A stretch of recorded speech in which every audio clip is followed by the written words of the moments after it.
Selamat pagi buat kita semua.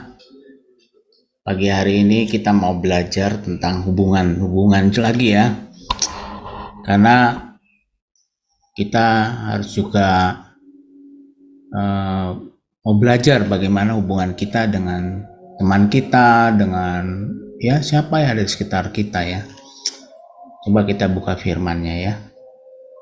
Judulnya adalah hubungan itu harus dibangun. Firman Tuhan katakan di Amsal 27 ayat 17, besi menajamkan besi, orang menajamkan sesamanya. Kenapa saya mau bahas tentang hubungan? Karena penting sekali kita membangun hubungan dengan, di sini khususnya dengan teman kita, dengan saudara seiman kita gitu.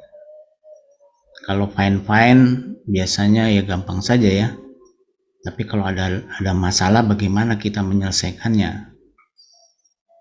Firman Tuhan katakan besi menajamkan besi, orang menajamkan sesamanya. Sekarang ada satu pertanyaan yang dengan jujur kita boleh jawab ya. Nah, di sini kita mau lihat pembelajarannya.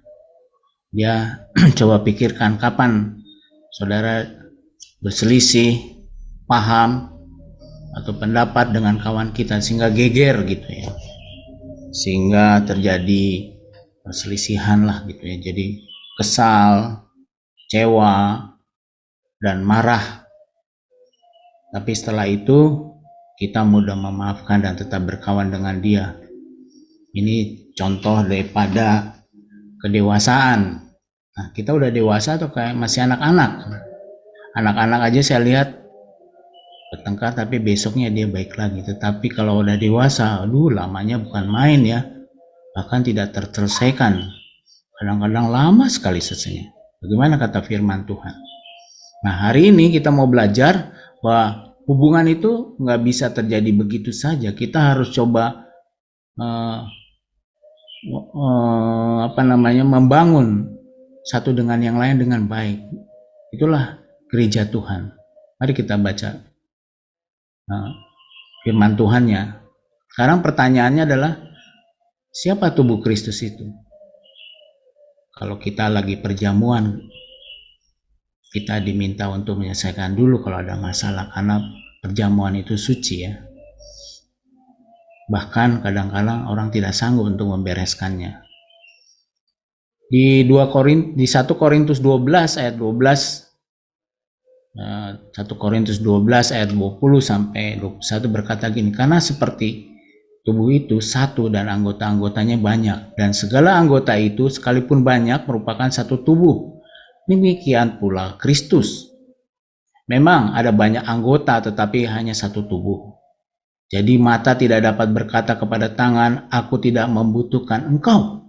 Dan kepala tidak dapat berkata kepada kaki, aku tidak membutuhkan engkau. Jadi firman Tuhan mengatakan bahwa kita yang berdoa ini adalah satu tubuh. Kita ada yang tangan, ada yang kaki. Ya, ternyata di sini perlu kerjasama satu dengan yang lain. Siapa yang menjadi mata tidak bisa berkatakan kepada tangan, aku tidak membutuhkan engkau. Kita saling membutuhkan ternyata. Jadi kita mesti paham bahwa kita saling membutuhkan. Apa hubungannya dengan doa pagi hari ini? Berdoa perlu kesatuan dalam tubuh Kristus. Bagaimana sekarang saya dan saudara? Masih mendendam? Masih menyimpan kesalahan orang lain? Kiranya hari ini ada satu step perubahan yang kita boleh ambil.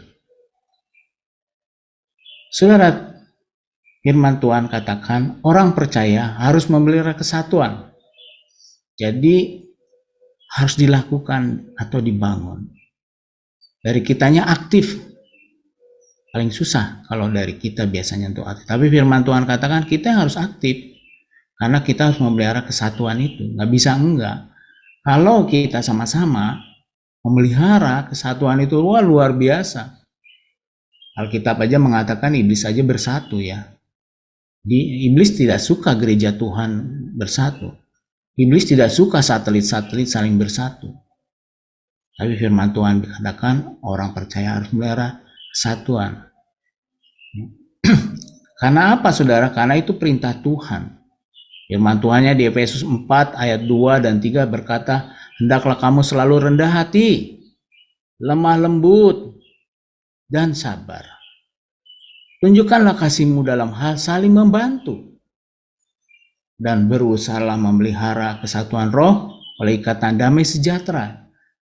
Firman Tuhan berkata bahwa kita harus berusaha memeliharanya. Jadi di sini kita lagi melawan kedagingan-kedagingan itu ya. Janganlah ada di gereja perselisihan itu.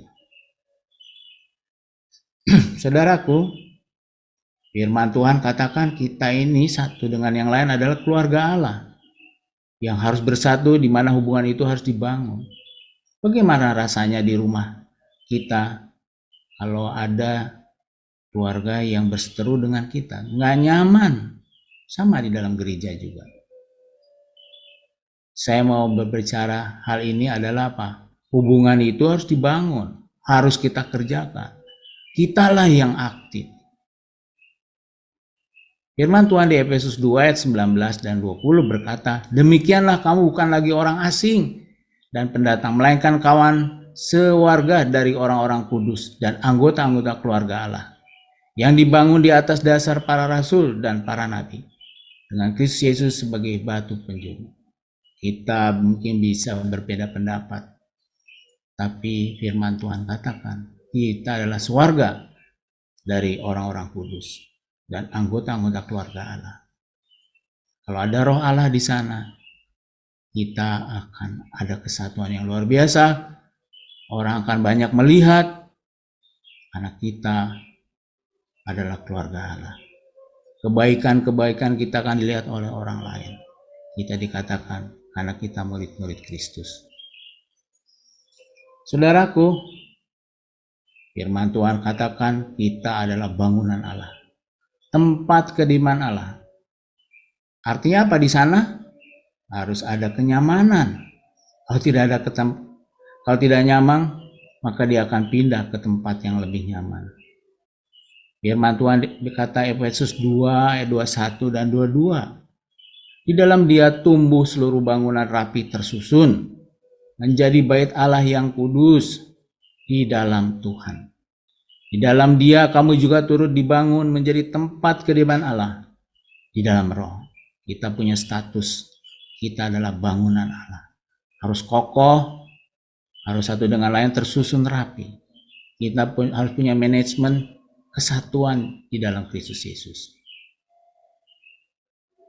Setiap anggota jemaat melakukan bagiannya masing-masing, karena semua mempunyai talenta masing-masing. Setiap anggota mempunyai kepedulian satu dengan yang lain. Ini aplikasi dari firman Tuhan tadi. Di dalam berdoa bersama seperti pagi hari ini juga kita dituntut akan kesatuan di antara pendoa. Doa kita akan nyaman kalau kita bersatu satu dengan yang lain. Allah memerintahkan berkat katanya kepada jemaat yang hidupnya rukun. Firman Tuhan katakan, tanpa sadaran kita sehari-hari selalu berkata tentang berkat-berkat. Kalau saudara ingin diberkati, hiduplah rukun satu dengan yang lain. Firman Tuhan katakan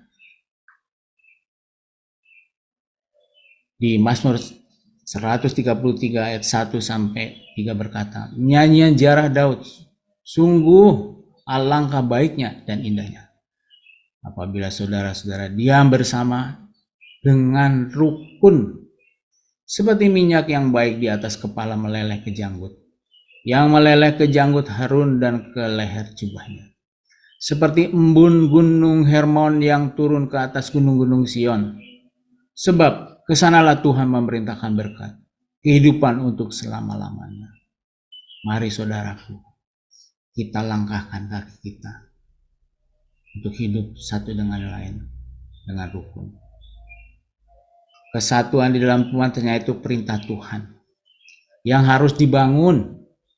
Tanpa kerjasama tidak akan membuahkan apa-apa. Kesatuan itu penting. Di sana ada saling memperhatikan.